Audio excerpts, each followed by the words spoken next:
सामाजिक सञ्जालमा चर्चामा आइरहेको बासे गुफा भनेर सामाजिक सञ्जालमा आइरहेको छ। यो चाहिँ खासमा अब कहिलेदेखि सञ्चालन हुन्छ अनि यसको नाम खासमा के हो हैन भनेर म आज यस भुल्के सुन्तली सामुदायिक वन उपभोक्ता समितिका अध्यक्ष श्री भीम लिम्बुज्यूलाई मैले प्रत्यक्ष रूपमा भेटेर थोरै कुराहरू सोध्न लागि उहाँको यस विषयमा केही जानकारीहरू लिन गइरहेको छु। उहाँलाई स्वागत गर्दै दुई शब्द यसको विषयमा बोलिदिन म हार्दिक अनुरोध गर्न चाहन्छु। धन्यवाद जेबी सरलाई र तपाईले केही कुराहरू सोध्नु भएकोमा यसको विषयमा मैले थोरै भन्न चाहे।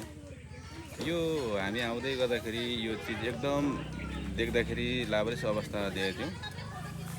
यहाँ मान्छे छिर्न नसक्ने अवस्था भएको कारणले गर्दाखेरि यो बाँसको यो सिटाहरूलाई चाहिँ यो अलिकति मान्छे छिर्ने खालको एउटा बनाएर यसलाई चाहिँ मनोरञ्जन स्थल एउटा चाहिँ सम्पूर्ण यो चाहिँ एउटा पर्यटकहरूलाई आकर्षक गर्ने खालको एउटा यसलाई चाहिँ बनाऊँ भन्ने खालको सोच हो हैन।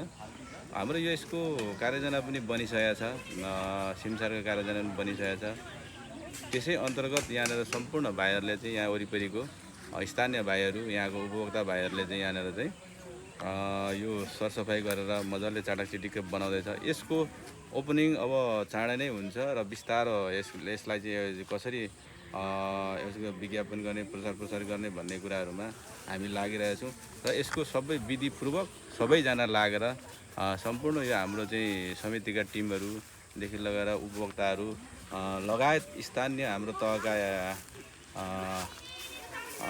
वडा अनि त्यस्तै गरेर चाहिँ पालिकाहरूबाट पनि एउटा चाहिँ यसको हामीले चाहिँ एउटा सहयोगको अपेक्षा राखेका छौँ। यसमा चाहिँ कानुन सम्बद्ध सबै कुराहरू गरौँ भन्ने हामीलाई लागेको छ।